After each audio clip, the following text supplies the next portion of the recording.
ஆமா, எங்க இருக்குது அந்த குஞ்சு? குஞ்சு எங்க இருக்குன்னா இங்க இருக்கு. நானே அந்த குஞ்சு குட்டை.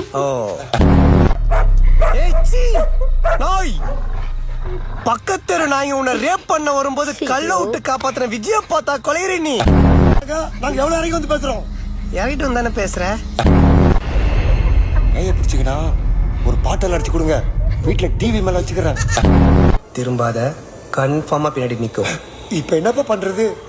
கடங்காரனை பார்த்தா எப்படி போவ? மூஞ்ச மூடிக்கிட்டு அப்படியே போயிடுவோம்பா.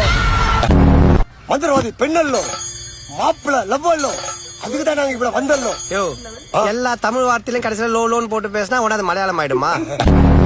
பையன் மருந்து குடிச்சிட்டாப்பா. என்னம்மா இருமலாமா பையனுக்கு? வயலுக்கு வச்சிருந்த பூச்சி மருந்து குடிச்சிட்டாயா, பூச்சி மருந்து குடிச்சிட்டாயா. சரி வீடு, வேற மருந்து வாங்கிக்கலாம்.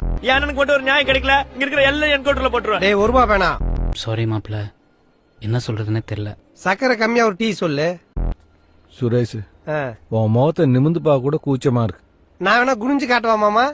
தம்பி, உங்க சூழ்நிலை புரியுது. யாருக்குமே இப்படி வரக்கூடாது. எது இந்த மாதிரி வழுக்கையா? உங்க கல்யாணத்தை நான் முன்னால நின்று நடத்தி வைக்கிறேன். எதுக்கு? பின்னாடி இருக்கலாம் மறைக்கிறதுக்கா? Technical fault. சாரி சொன்னா போயிடுவோமா? அப்ப ஆளுக்கு 2 செட்டு பூரி சொன்னா போயிடுவீங்களா? கொஞ்சேரி சேவாக்கு பசங்களை கூட்டின்னு வந்துடுறான். வேணாண்டா, நம்மளே பாத்துக்கலாம். நம்ம 3 மணிக்கு ஸ்கூல் விட்டுருவாங்க, அக்கா பசங்களை கூட்டு வரணும்.